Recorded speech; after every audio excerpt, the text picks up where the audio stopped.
पाठ मेरे साथ करेंगे।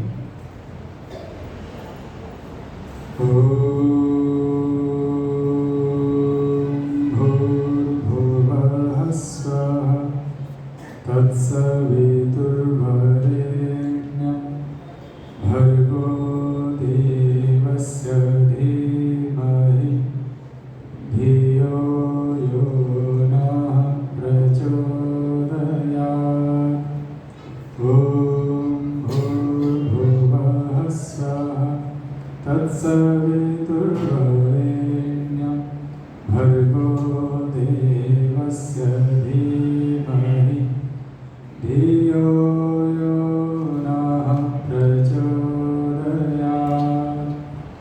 ॐ भूर्भुवः स्वः तत्सवितुर्वरेण्यं भर्गो देवस्य धीमहि धियो यो नः प्रचोदयात्। प्राणप्रदाता संकटत्राता हे सुखदाता ओम। प्राणप्रदाता संकटत्राता हे सुखदाता ओम। सविता माता पिता वरेण्यं भगवन् भ्राता ओम। सविता माता पिता वरेण्यं भगवन् भ्राता ओम। तेरा शुद्ध स्वरूप धरे हम धारण धाता ओम। तेरा शुद्ध स्वरूप धरे हम धारण धाता ओम। प्रज्ञा प्रेरित कर सुकर्म में विश्व विधाता ओम। प्रज्ञा प्रेरित कर सुकर्म में विश्व विधाता ओम। प्राण प्रदाता संकट त्राता हे सुखदाता ओम।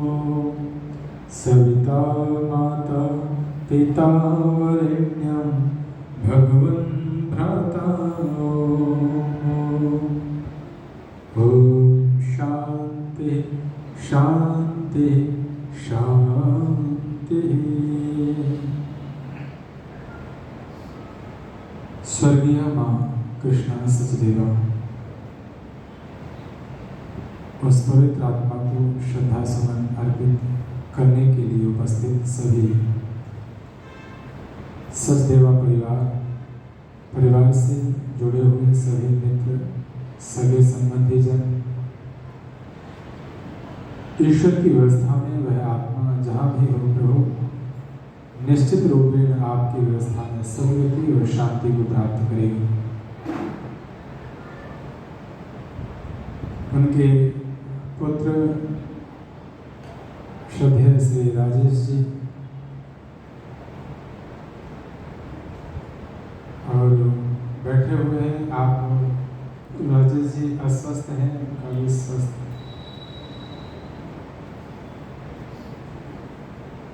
और आदरणीय श्री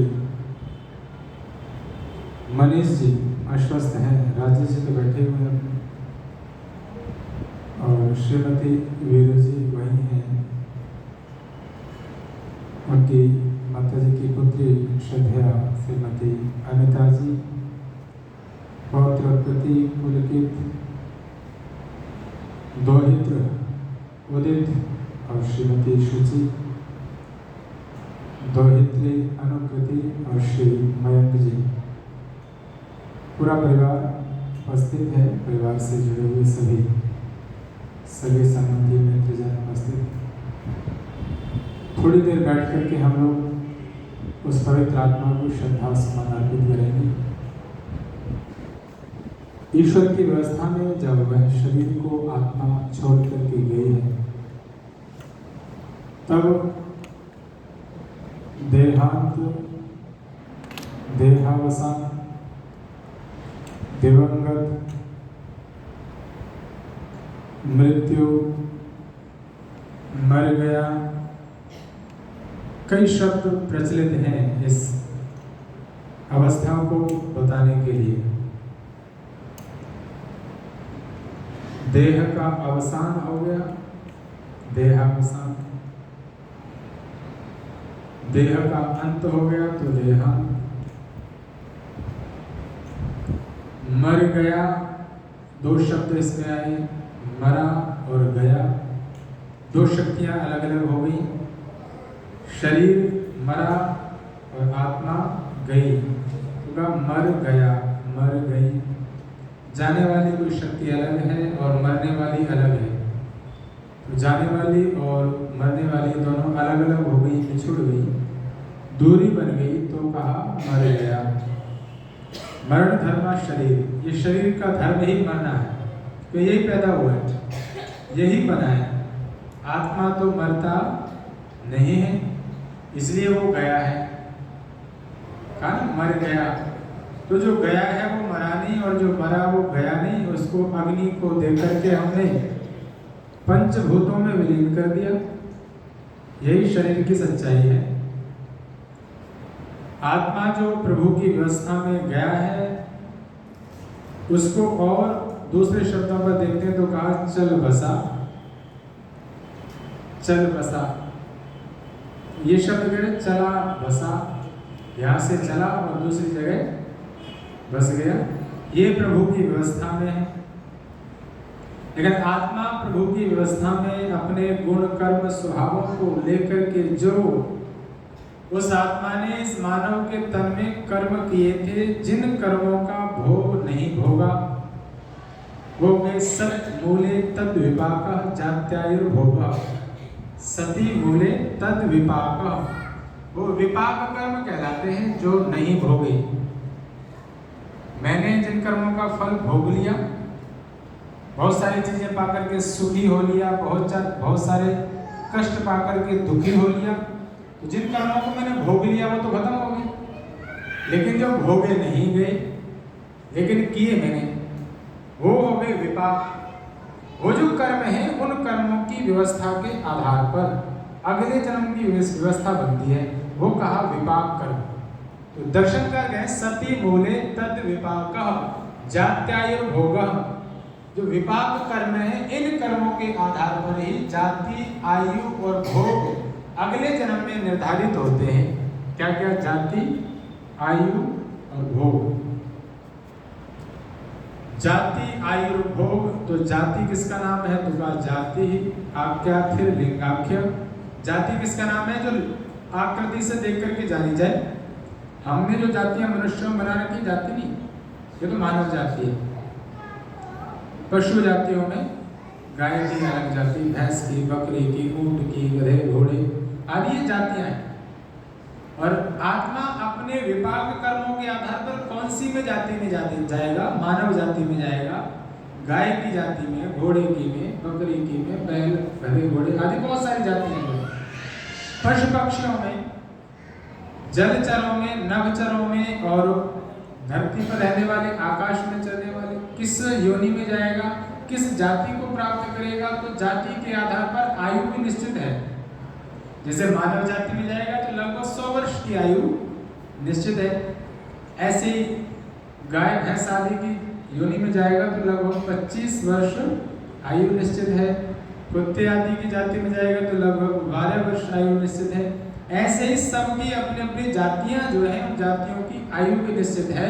तो विपाक कर्म, मेरे द्वारा इस जन्म में किए जा रहे कर्म, जिन कर्मों का मुझे भोग नहीं मिला या जिनको मैंने नहीं भोगा, उन कर्मों के आधार पर अगले जन्म में मुझे जाति मिलेगी, आयु मिलेगी और फिर भोग भी निश्चित है। जैसे मांसाहारी योनि में गया तो मांसाहारी भोग भोगेंगे, गाय की जाति में गया तो वहां पर शाकाहारी भोगेंगे। लेकिन मानव जाति में यदि मैंने जन्म प्राप्त किया, मानव योनि में यदि मैंने प्राप्त किया है जन्म, तो भोगों के साथ साथ मैं कर्म भी करने वाला बनूंगा। यदि मानव जाति में जाता हूँ, मानव जाति भोग भी भोगती है और कर्म भी करती है। अब हमारी इस मनुष्य जाति को देखें तो मानव जाति में हमें 3 प्रकार के कर्मों की व्यवस्था से निकलना होता है, या 3 प्रकार के कर्म हैं जिनको हमें भोगना होता है व्यवस्थाओं में। कैसे? मृत्यु मेरी 3 प्रकार के कारणों से बनती है।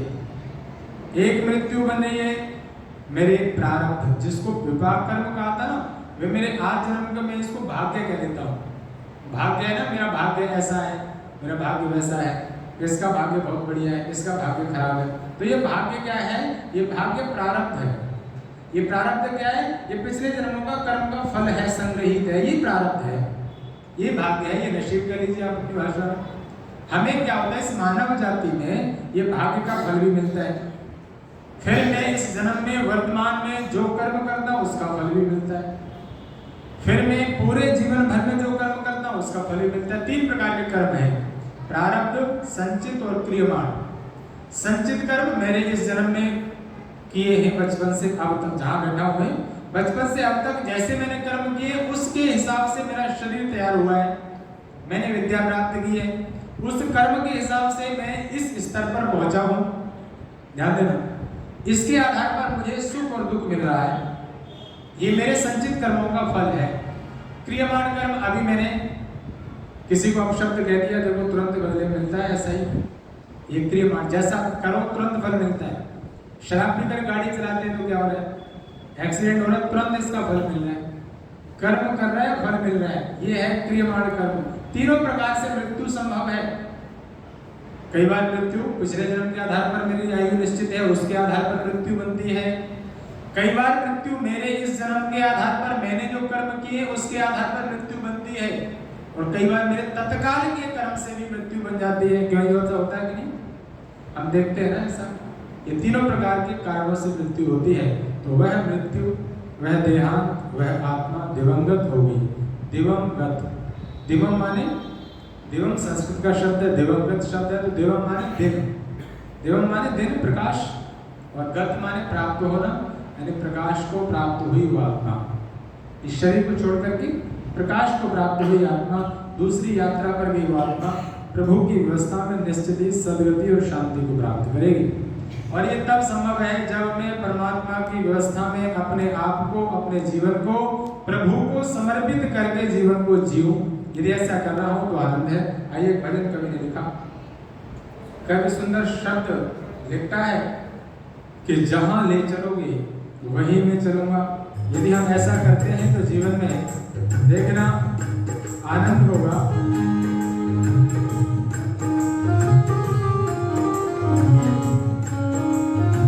शब्दों को मिलकर के सभी गुनगुनाइए। बैठेंगे तो आप 1 घंटे तक यही सब लोग, और जब बैठेंगे तो इस शब्द का सदुपयोग करना है। जहाँ ले चलोगे वहीं मैं चलूंगा, जहाँ ले चलोगे वहीं मैं चलूंगा, जहाँ नाथ रख दोगे, जहाँ नाथ रख दोगे वहीं मैं रहूंगा, जहाँ ले चलोगे वहीं मैं चलूंगा। बोले, जहाँ ले चलोगे वहीं मैं चलूंगा, जहाँ ले चलोगे वहीं मैं चलूंगा। ये जीवन समर्पित शरण में तुम्हारे, तुम ही मेरे सर्वस्व, तुम ही प्राण प्यारे। ये जीवन समर्पित शरण में तुम्हारे, तुम ही मेरे सर्वस्व, तुम ही प्राण प्यारे। तुम्हें छोड़कर आस, तुम्हें छोड़कर आस किसकी करूँगा, जहाँ ले चलोगे वहीं मैं चलूँगा, जहाँ ले चलोगे वहीं मैं चलूँगा। जहाँ नाथ रख दोगे, जहाँ नाथ रख दोगे वहीं मैं रहूँगा, जहाँ ले चलोगे वहीं वहीं मैं चलूं, बोले जहाँ ले चलोगे वहीं मैं चलूंगा, जहाँ ले चलोगे वहीं मैं। दयानाथ दयानिया मेरी अवस्था, तेरे हाथ है मेरी सारी व्यवस्था। दयानाथ दयानिया मेरी अवस्था, तेरे हाथ है मेरी सारी व्यवस्था। कहना भी होगा, कहना भी होगा, तुम्हीं से कहूँगा, जहाँ ले चलोगे वहीं मैं चलूँगा, जहाँ ले चलोगे वहीं मैं चलूँगा। जहाँ नाथ रख दोगे, जहाँ नाथ रख दोगे वहीं मैं रहूँगा, जहाँ ले चलोगे वहीं मैं चलूँगा, जहाँ ले चलोगे वहीं मैं। न कोई उलाहना न कोई अर्जी, कर लो करा लो प्रभु जो तेरी मर्जी।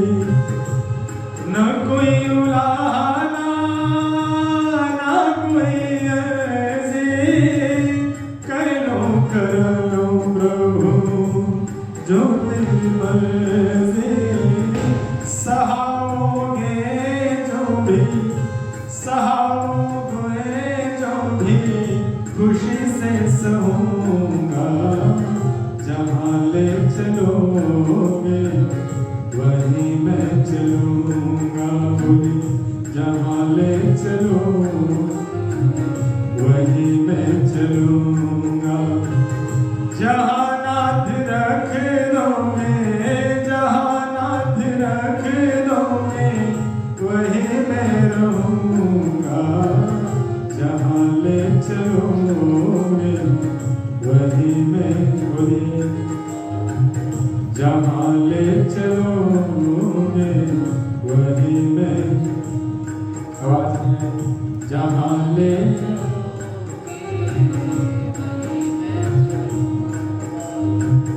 जहाँ ले,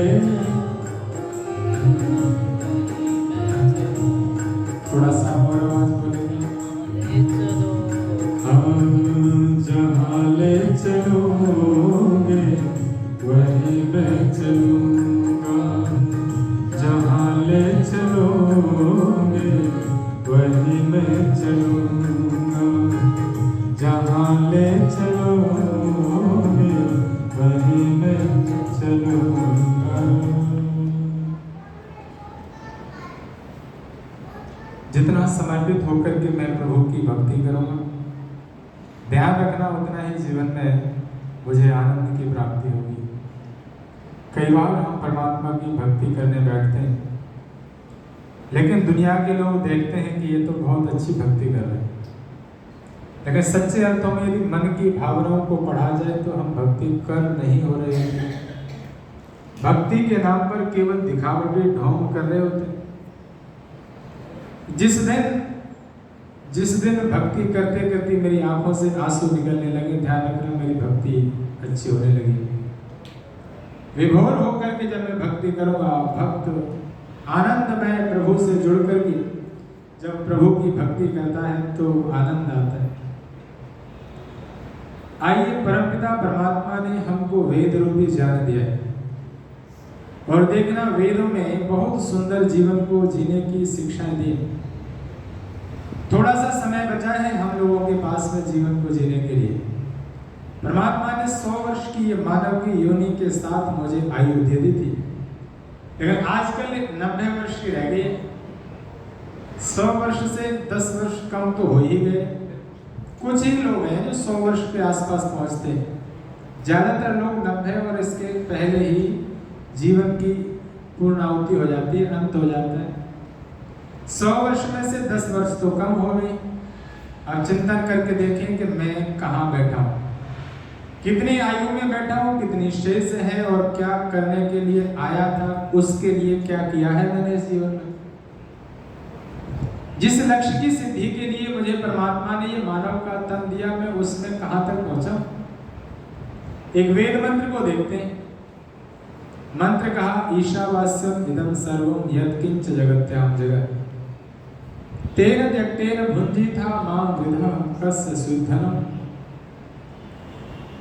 वेद मंत्र में कहा, इदं सर्वं यत्किंच, यह सब जो कुछ जगत्याम जगत, जगत दिखाई दे रहा है, जो भी है वो सारा।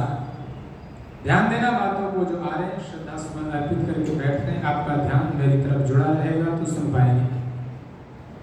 वेद मंत्र कह रहे हैं, यजुर्वेद के 40 अध्याय का पहला ही मंत्र है कि परमात्मा यत्किंच, जो कुछ इस संसार में, जो भी जगत्याम जगत, धरती पर सूर्य चंद्र नक्षत्र इस ब्रह्मांड में जो भी कुछ मुझे दिखाई दे रहा है या नहीं दिखाई दे रहा है, या जो कुछ है, ईशावास्यम, ईश्वर से ढका हुआ है। उस परमात्मा ने अपने से ढके हुए हैं, यानी सबके बाहर भीतर अंदर सब जगह है परमात्मा। वेद कह रहा है कि वह परमात्मा जैसे एक माँ के गर्भ में छोटे से बच्चे का निर्माण कर रहा होता है, ऐसे ही अपने गर्भ में परमात्मा ने इस सारे ब्रह्मांड को बना करके पालन पोषण किया हुआ है, कर रहा है। वेद मंत्र हिरण्यगर्भ समवर्तताग्रे, जो यज्ञ करते हैं उनको मंत्र याद होगा, हिरण्यगर्भ समवर्तताग्रे भूतस्य जाता पति एक आसीत्। सारे ब्रह्मांड का एक ही पति है और हिरण्यगर्भ, ये सारा का सारा उसी पति का गर्भ है।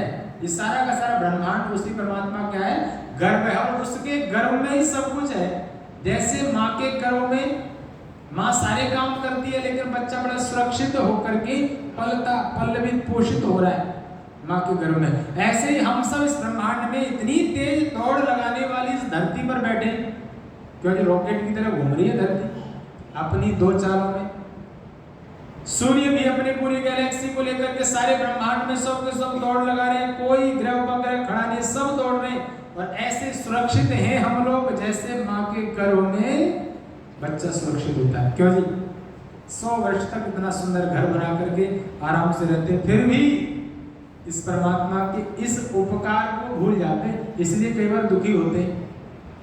वेद क्या कह रहा है, ईशावास्यम इदं सर्वम, सारा संसार परमात्मा ने अपने से ढका हुआ है। उसी परमात्मा ने, आगे पढ़ो मंत्र में कहा, तेन त्यक्तेन भुञ्जीथा।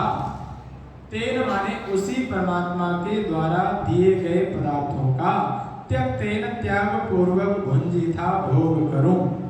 क्या कहा, उसी परमात्मा के द्वारा दिए गए पदार्थों का मैं त्याग पूर्वक भोग करूं। अब देखना, तेन माने उसी परमात्मा के द्वारा दिए गए पदार्थों का। अब चिंतन करना है कि यार मेरे पास मेरे जो पदार्थ हैं वो किसने दिए, या सगे संबंधी रिश्ते नातेदार हैं वो किसने दिए। एक बार चिंतन करके देखो, मेरा विवाह हुआ तो मेरी पत्नी जहां जैसी व्यवस्था से उसका जन्म हुआ, और वो मेरी पत्नी बनी तो वो प्रभु की व्यवस्था से। जब जोड़े बनते हैं तो प्रभु की व्यवस्था से बनते हैं, तो प्रभु ने पत्नी को पति, पति के लिए पत्नी दिया, दोनों आपस में एक दूसरे से किसने दिए, प्रभु ने।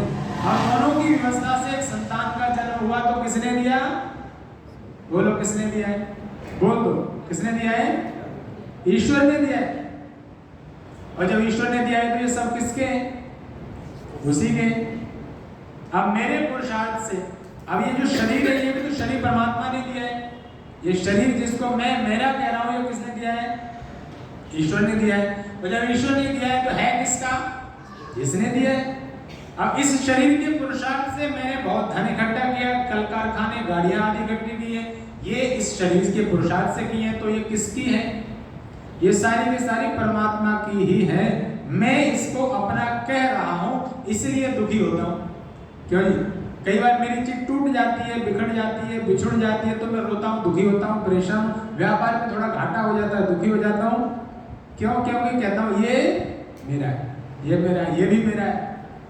और जो वैरागी लोग होते हैं वो कैसे जीते हैं संसार में? कहा त्यक्तेन भुंजीता, त्याग पूर्वक भोग करते हैं, त्याग पूर्वक जीते हैं। और कैसे? तो ध्यान रखो, आपको यहाँ से यात्रा करनी है। आपने मुंबई की यात्रा के लिए सीट आरक्षित कराई ट्रेन में, एसी कोच में। आपने यात्रा प्रारंभ की एसी कोच में, तो आप अपनी सीट पर पहुंच गए। वहां देखा आपने लेटने के लिए बहुत बढ़िया सीट है, वहां तकिया भी है, वहां चादर भी है, बेड शीट बिछी है, और वहां ओढ़ने के लिए कंबल भी है। क्यों जी? एसी कोच में सारी सुविधाएं हैं। आपको जब भोजन करना है तो भोजन करने के लिए आगे टेबल भी है, आपको शीशे में देखना है तो दर्पण भी लगा हुआ है, और भी सुविधाएं आपको उस सफर को सुगम, सुरक्षित, सफल और आनंद मंगलमय बनाने के लिए, यात्राएं सफल करने के लिए वो रेलवे ने सुरक्षा दी है, व्यवस्था दी है। और उस व्यवस्था का मैं यात्रा के दौरान सारा उपयोग करता हूँ, उपभोग करता हूँ। आप देखना, जैसे मैं मंजिल पर पहुंचता हूँ, अपने ठिकाने पर पहुंचता हूँ, वैसे ही मैं अपना सामान समेट करके, अभी तक मैंने रेलवे का बहुत सारा सामान यूज किया, ट्रेन में ध्यान देना, बहुत सारा सामान यूज किया, लेकिन मैं जब अपना लक्ष्य, अपनी मंजिल पर पहुंच जाता हूँ, तब मैं अपने सामान को समेट करके सुखपूर्वक अपने घर पहुंच जाता हूँ, सुखपूर्वक अपने घर पहुंच जाता हूँ। फिर मुझे उस ट्रेन के सामान से मोह नहीं होता, दुखी नहीं होता उस सामान को छोड़ते समय।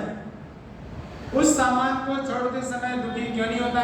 24 घंटे की यात्रा की, मोह नहीं हुआ, सारी सुविधाओं का उपभोग किया, मोह नहीं हुआ। क्यों नहीं हुआ? क्योंकि पता है ये सामान मेरा, किसका है? रेलवे का। ये सामान किसका है? रेलवे का है, इसलिए मुझे मोह नहीं हुआ। इसलिए मैं अपने सामान को उठा करके सुरक्षित अपने सुखपूर्वक घर के लिए गया। अब देखो इस संसार की यात्रा कर रहे हैं हम लोग, 100 वर्ष की आयु मिली, और संसार की यात्रा में जितने भी साधन, सुख सुविधाएं, व्यवस्थाएं मिली है, वो सब किसने दिए? बोलो ना, ईश्वर ने। तो ईश्वर ने दिए तो किसकी है? ईश्वर की है। अच्छा, जब ईश्वर की है तब मुझे परमात्मा ने मेरी इस यात्रा को मंगलमय बनाने के लिए, सुखद सफल बनाने के लिए दी है ना ये सारी व्यवस्थाएं। और मैं क्या सोचता हूँ, ये मेरा, ये मेरा, ये मेरा, ये मेरा, ये मेरा, फिर दुखी होकर के जीवन को दुखमय ही बिता देता हूँ, इस सफर का आनंद नहीं ले पाता। जब जब मैं ये सोचूंगा कि ये मेरा है, ये मेरा है, तब तब मैं दुखी होऊंगा। इसलिए मुझे चाहिए कि संसार में अपनी यात्रा को मंगलमय बनाने के लिए परमात्मा की व्यवस्था में अपने आप को समर्पित करके जीवन को जीव। तब होगा क्या? जहां ले चलोगे वही मैं चलूंगा, और जहां नाथ रख दोगे वही मैं रहूंगा। कहना बहुत आसान है, लेकिन जब यही काम करने की बात आती है तो बहुत मुश्किल है। लेकिन कोशिश करनी चाहिए, इस पथ पर चल करके आगे बढ़ने का प्रयत्न करना चाहिए, इसी में आनंद है जी। यही मानव जीवन का लक्ष्य है। उस दिवंगत आत्मा को श्रद्धा मां कृष्णा सचदेवा, जो अपने जीवन को यज्ञ में बना करके जी करके गई हैं, जो अपने जीवन में यज्ञ से जुड़ करके जीवन को जी करके गए हैं। निश्चित है प्रभु की व्यवस्था में मानव तन को तो प्राप्त कर ही जाएगी अगली योनि में, और अच्छे घर में मानव तन मिलेगा, अच्छे घर में मानव की योनि में जन्म मिलेगा। इतना तो विश्वास है, क्योंकि माँ का जीवन यज्ञ में था। हम यदि इस मानव के तन को पाकर के अंत समय पर पड़ा पर है, और उस समय मेरे मानव के तन में, मेरे इस मनुष्य तन के द्वारा 50% पुण्य और 50% पाप रह गए, तो ध्यान रखना मानव की योनि नहीं मिलेगी। 51% पुण्य चाहिए उसके लिए, 49% पाप, तब मनुष्य की योनि मिल जाएगी। लेकिन सड़ियल मनुष्य के घर में पैदा हुए,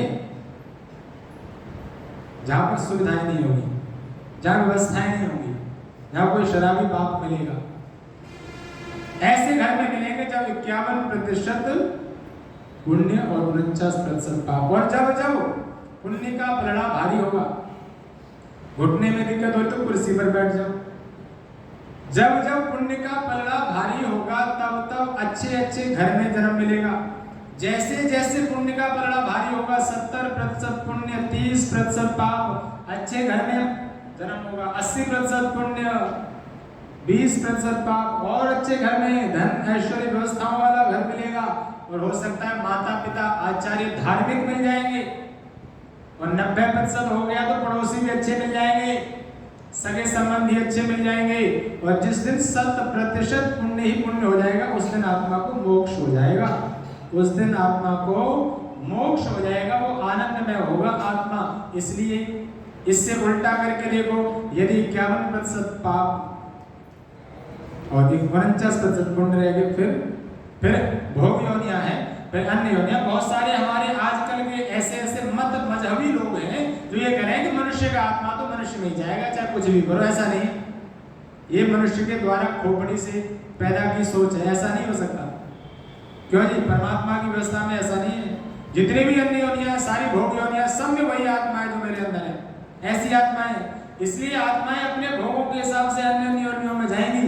जब जब पुण्य का पलड़ा हल्का और पाप का भारी होगा वैसे वैसे नीच से नीच योनि है, क्यों जी, अधम से अधम योनियां हैं, उन योनियों में भोग भोगना और फिर मानव योनि में आने के लिए बहुत लंबे समय तक अन्य भोग योनियों में जीवन जीना ही पड़ेगा।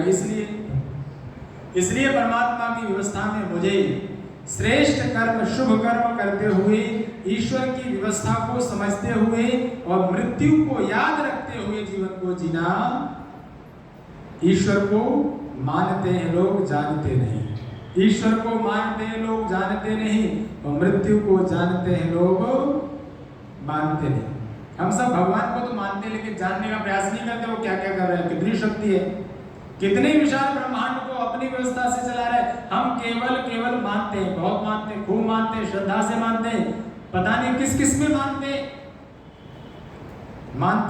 बस जानने का प्रयत्न नहीं करते वो करता क्या है। मेरी दिन रात सांस को जो चलाए हुए गिन गिन करके प्रत्येक व्यक्ति की आंख के पलक झपकने का हिसाब जिसकी व्यवस्था में है वो परमात्मा बहुत शक्तिशाली है। वेद कहता है डरो वह बहुत बलवान है। कवि ने सुंदर भजन लिखा, आइए मिलकर के गुनगुनाते हैं। कवि के शब्द हैं और कवि आज के अवसर पर कह रहे हैं, काया एक पिंजरा है पंछी शैलानी का, जिंदगी और कुछ भी नहीं बुलबुला है ये पानी का। आइए आप सब मेरे साथ मिलकर गुनगुनाइए। शब्द लिखे कवि ने,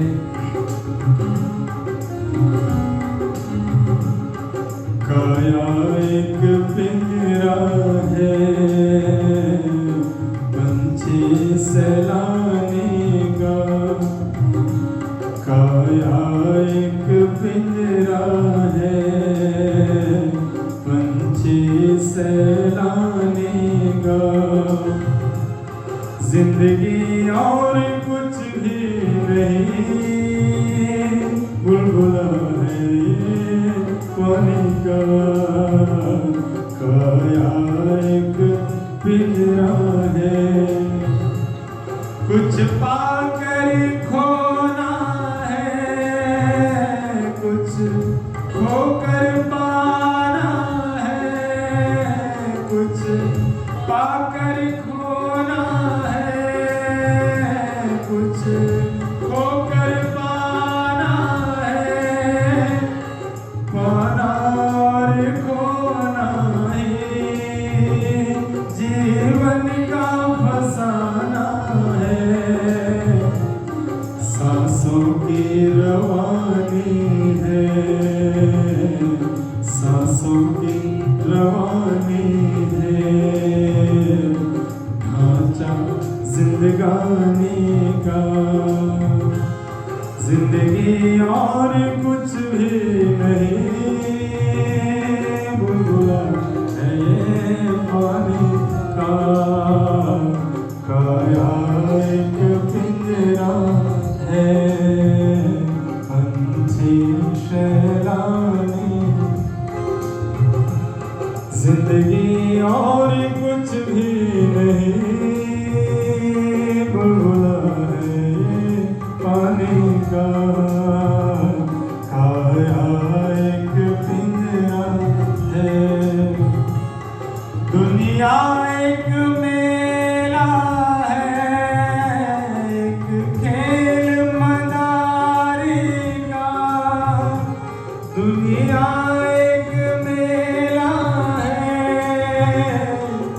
एक खेल मदारी का पल भर में बिछुड़ जाए, वर्षों की तैयारी का प्रातः एक बचपन है, दोपहर जवानी का, जिंदगी और कुछ भी नहीं, बुलबुला है पानी का, काया एक पिंजरा है, नहीं कोई अपना है, नहीं कोई पराया है, नहीं कोई अपना है, नहीं कोई पराया है, अपने और पराए का प्रेमी एक सपना है, मिल मिल के बिछुड़ना है, मिल मिल के बिछुड़ना है, रिश्ता हर प्राणी का, जिंदगी और कुछ भी नहीं, बुलबुला है पानी का, काया एक पिंजरा है। 100 वर्ष पीछे जाकर के देखते हैं तो हम में से कोई नहीं था, और 100 वर्ष आगे देख लीजिए तो हम में से यहाँ कोई भी नहीं होगा। ये सत्य सत्य और ध्रुव सत्य। गीता में भगवान कृष्ण ने इस बात को कहा है, जातस्य ही ध्रुवो मृत्यु ध्रुवम जन्म मृतस्य च, कि जिसका जन्म हुआ है उसकी मृत्यु होगी, ये सत्य है। अच्छा, सत्य भी तो बदल जाते हैं, सत्य बदल जाते हैं कोर्ट में पैसे के दम पर, क्यों जी? सत्य बदल जाता है ऐसे ही। अभी दोपहर का समय हो रहा है, 3 बज रहे, सत्य है, लेकिन ये सत्य सदा रहने वाला है क्या? अभी दोपहर का समय है, सत्य है, लेकिन ये सत्य कैसा सत्य है? बदलने वाला है। थोड़ी देर में सांझ हो जाएगी। अभी हम स्वस्थ हैं, अभी तो मैं जवान हूं, ये स्वस्थ, ये सत्य है, लेकिन ये सत्य सदा रहने वाला है क्या? ये सत्य सदा रहने वाला नहीं। इसलिए सत्य बदलते रहते हैं। गीता में भगवान क्या कह रहे हैं? जातस्य ही ध्रुवो मृत्यु ध्रुवम जन्म मृतस्य च, कि ये सत्य ध्रुव सत्य है कि जिसका जन्म हुआ है उसकी मृत्यु होगी, इसको नहीं बदल सकता कोई। ये धीरे धीरे जा रहा है, धीरे धीरे जा रहा है, पता ही नहीं लगेगा कब बूढ़े हो गए। क्यों जी? अभी तो आप अपने चिंतन करके देखो, चिंतन करके देखो। डॉक्टर साहब बैठे हैं, डॉक्टर उमेश कानड़ इधर बैठे, दिख नहीं रहे। डॉक्टर साहब बैठे, सारे बाल डॉक्टर साहब सफेद हो गए हैं, और बहुत दुनिया में एक ईश्वर के बाद वेद मंत्र है, स्त्री ही ब्रह्मा बहुविधा। स्त्री जो है, ईश्वर के बाद स्त्री संसार को चलाने वाली दूसरी ब्रह्मा है। वेद में क्या कहा है? भगवान के बाद इस संसार को चलाने वाली दूसरी ब्रह्मा कौन है? नारी है, स्त्री है, दूसरी ब्रह्मा। आज की व्यवस्थाओं में देखें तो निश्चित ही स्त्री है ब्रह्मा, क्योंकि यदि सारे धरती के मनुष्यों को एक बार में समाप्त कर दिया जाए, एक बार में, तो भी ये संसार चलता रहेगा। क्योंकि बहुत सारी महिलाएं गर्भवती होंगी, उनके बच्चे हो जाएंगे और संसार चलता रहेगा। लेकिन एक तरफ सारी महिलाओं को एक बार में सबको समाप्त कर दिया जाए तो 100 साल से ज्यादा हम चला नहीं सकते संसार को। इसलिए वेद में कहा, स्त्री ही ब्रह्मा बहुविधा। भगवान के बाद संसार को चलाने वाली दूसरी जाति कौन है? स्त्री, नारी जाति है। ये गर्व होना चाहिए हमको, आपको। और आज की व्यवस्था में हमारे वैद्य लोग, चिकित्सक लोग, इनके ऊपर भी बहुत जिम्मेदारियां हैं। बहुत बीमारियां नई हो रही है। एक बीमारी का इलाज होता है, दूसरी नहीं आ जाती। वही जितने भी हमारे डॉक्टर हैं, चिकित्सक वर्ग है, सर्वेश हेल्थ सिटी 14 सेक्टर में बहुत बड़ी हेल्थ सिटी बनाई, डॉक्टर साहब की पूरी टीम है, उनकी ओर से, पूरी टीम की ओर से भी उस पवित्र आत्मा को श्रद्धा सुमन है, अर्पित है। और पूरी ये व्यवस्था जो कि मनुष्य को स्वस्थ रखने का पुरुषार्थ कर रही है। लेकिन एक समय ऐसा आता है, वहाँ डॉक्टर साहब कह देते हैं परिवार के लोगों से कि अब तो सेवा कर लो, कुछ ही दिन के मेहमान है, अब दवाई भी किसी काम की नहीं, ऐसा ही वक्त आ जाता है जब डॉक्टर साहब कह देते हैं कि आप घर ले जाओ जी, कुछ ही दिन के मेहमान है, सेवा कर लो, बस अब भगवान के ऊपर है जब तक श्वास चले। तो ईश्वरीय व्यवस्था को समझते हुए जीवन को जीना चाहिए, यूं ही जीवन खत्म हो जाएगा। इसलिए जीवन में धन ऐश्वर्य की सिद्धि के साथ साथ परोपकार में जीवन बनाने का संकल्प लेते रहना चाहिए और परोपकार में जीवन बना करके जीना चाहिए, नहीं तो जीवन तो खत्म हो ही जाएगा और अभी हो जाएगा, पता नहीं लगेगा। कवि ने देखो 2 लाइनें लिखी हैं, उनको गा करके अपनी वाणी को विराम करूंगा, समय बहुत जल्दी हो गया, पता ही नहीं लगा, लेकिन इन शब्दों के साथ वाणी को विराम करता हूँ। कवि ने क्या लिखा, देखो कैसे जा रही है उम्र जा रही है, तो कैसे जा रही है,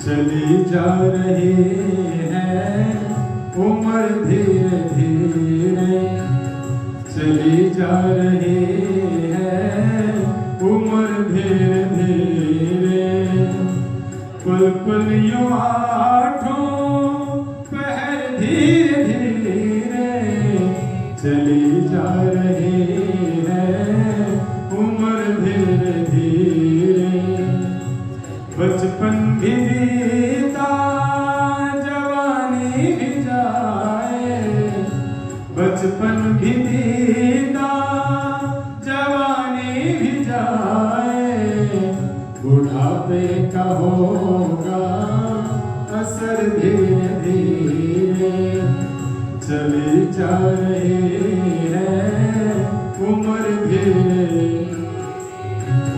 तेरे हाथ पाँव में बल ना रहेगा, तेरे हाथ पाँव में बल ना रहेगा, झुकेगी तुम्हारी कमर धीरे धीरे, झुकेगी तुम्हारी कमर धीरे धीरे, चली जा रही है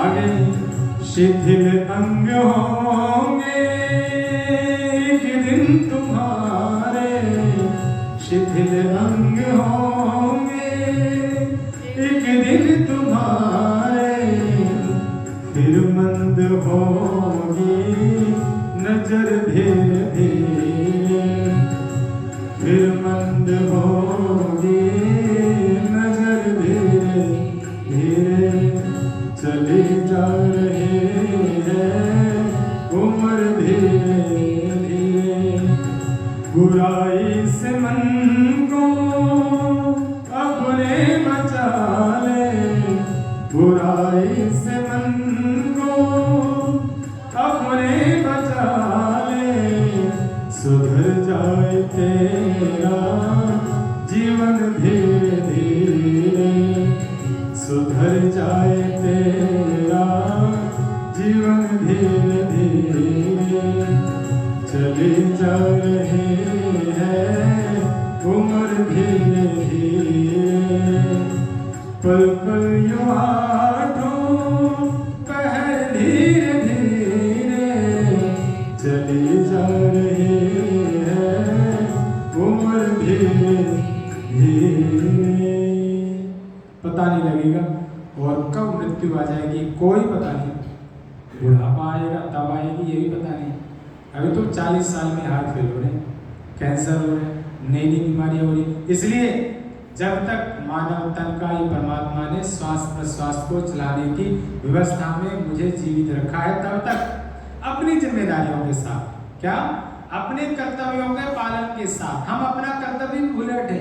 मैं कहीं पति होता हूँ तो पति होने के धर्म नहीं निभाता, मैं पुत्र होता हूँ तो पुत्र होने का फर्ज नहीं निभाता, मैं पिता होता हूँ तो पिता होने का सच्चा फर्ज नहीं निभाता, मैं यदि कहीं पर वकील बन गया तो हर जगह वकील बना रहता हूँ, क्यों जी?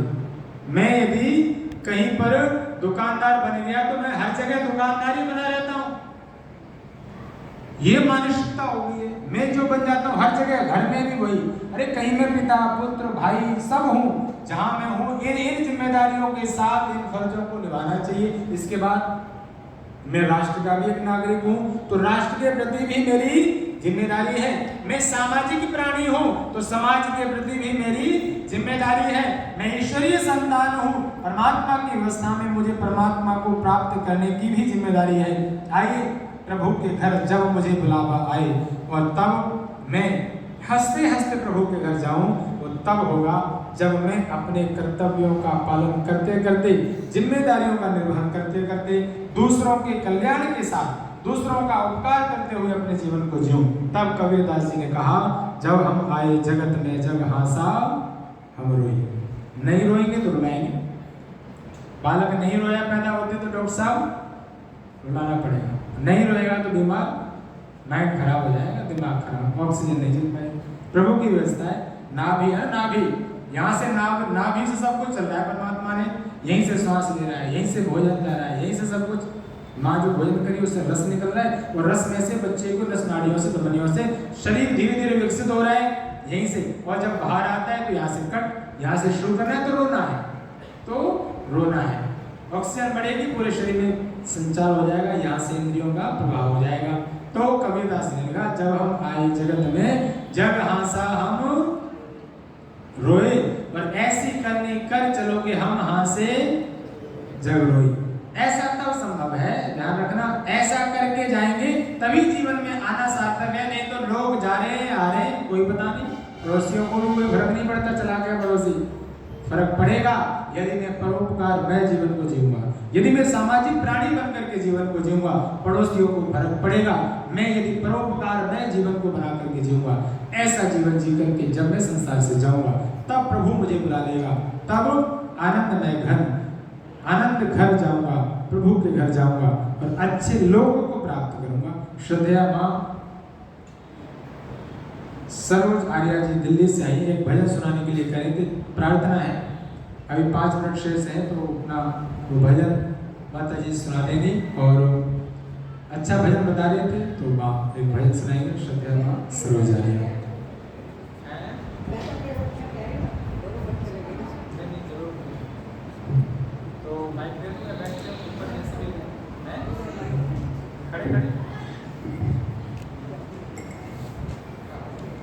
चली जा रही है ये जीवन की रे, समझ कर खिलौना इसे यूं ना के।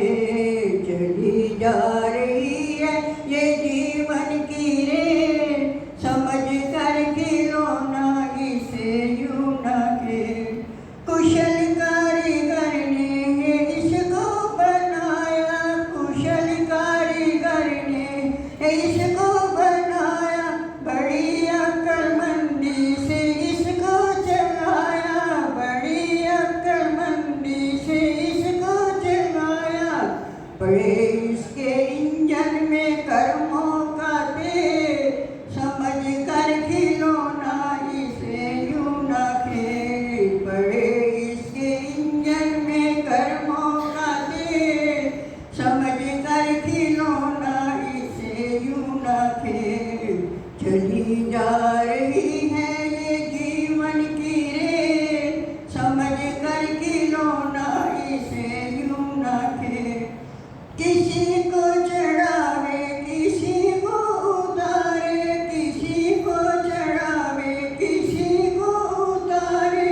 घड़ी दो घड़ी के मुसाफिर है सारे, घड़ी दो घड़ी के मुसाफिर है सारे।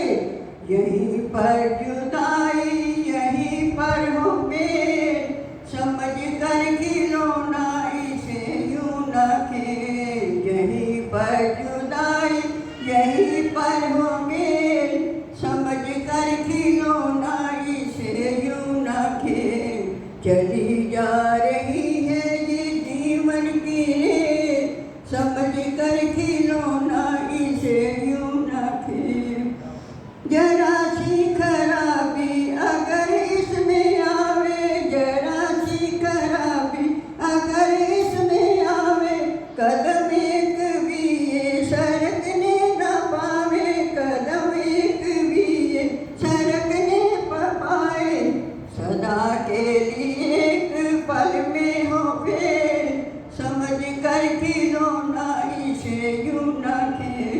सदा के लिए एक पल में हो फेर, समझ कर खिलौना इसे यूं न खेल।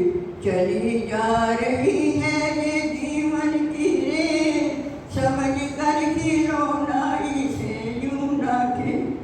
न अपनी खुशी से यहाँ लोग आए, न अपनी खुशी से यहाँ लोग आए, मगर सबने आकर के डेरे लगाए, मगर सबने आकर के डेरे लगाए। कोई समझे मंदिर, कोई समझे जेल, समझ कर खिलौना इसे यूं न खेल। कोई समझे मंदिर, कोई समझे जेल, समझ कर खिलौना इसे यूं न खेल। चली जा रही है ये जीवन की रेल, समझ कर खिलौना इसे यूं न खेल। रहे कोई सफर भर में रोते चिल्लाते, रहे कोई सफर भर में रोते चिल्लाते, मगर कुछ महापुरुष हंसते हंसाते, मगर कुछ महापुरुष हंसते हंसाते। रहे हर मुसीबत को हिम्मत से झेल, समझ कर खिलौना इसे यूं न खेल। चली जा रही है ये जीवन की रेल, समझ कर खिलौना इसे यूं न खेल। पथिक रेलगाड़ी पे जो भी चढ़ा है, पथिक रेलगाड़ी पे जो भी चढ़ा है, कहीं ना कहीं तो उतरना पड़ा है, कहीं ना कहीं तो उतरना पड़ा है। समय ने है बांधी सभी को नकेल, समझ कर खिलौना इसे यूं न खेल। समय ने है बांधी सभी को नकेल, समझ कर खिलौना इसे यूं न खेल। चली जा रही है ये जीवन की रेल, समझ कर खिलौना इसे यूं न खेल। धन्यवाद।